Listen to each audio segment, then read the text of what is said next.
যারা অল্প বয়সে সরকার পরিচালনার দায়িত্ব পেয়েছেন তাদেরকে মিল করছি। অনেক রকমের অভিজ্ঞতা না থাকলে কিছু কিছু উচ্চাভিলাষ দেশের জন্য ক্ষতিকর হয়ে যেতে পারে। সেজন্য বলছি, আন্দোলন সংগ্রামের প্রতিটি স্তরে মুহূর্তে সারা বাংলাদেশের মানুষকে একত্রীকরণের জন্য এবং রক্তক্ষয়ী ফ্যাসিবাদ বিরোধী সংগ্রামের জন্য আমরা যেভাবে দিন রাত আমাদের নেতা জনাব তারেক রহমানের নেতৃত্বে কাজ করেছি, এখানে সকলেই জানেন, আপনারা জানেন, একদিনে আসমান থেকে টপকে 5ই আগস্ট পতিত হয় না। It's a result of continuous, it is a cumulative result of continuous democratic movement and fight.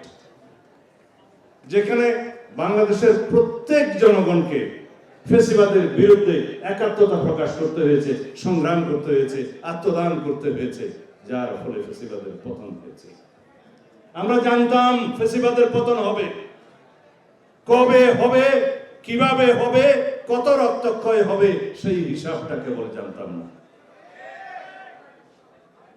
এখন ফ্যাসিবাদ বিরোধী জাতীয় ঐক্য যেটা সৃষ্টি হয়েছে, সেই জাতীয় ঐক্যে ফাটল সৃষ্টি হওয়ার মতো কোন কোন পদক্ষেপ আমরা এখন দেখছি যেটা জাতির জন্য কল্যাণ বয়ে আনবে।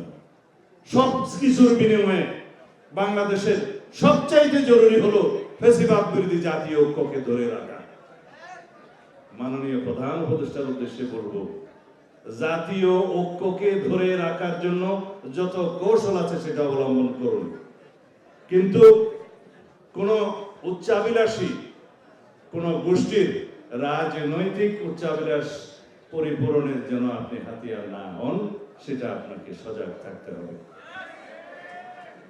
আমরা অবশ্যই নতুন রাজনৈতিক দলের আগমনকে স্বাগত জানাবো, যদি সেটা কিংস পার্টি না হয়, সেই রাজনৈতিক দল যদি সরকারের সাহায্য সহযোগিতা ছাড়া স্বাভাবিকভাবে জন্মগ্রহণ করে, এই দেশের মানুষ সেটা স্বাগত জানাবে।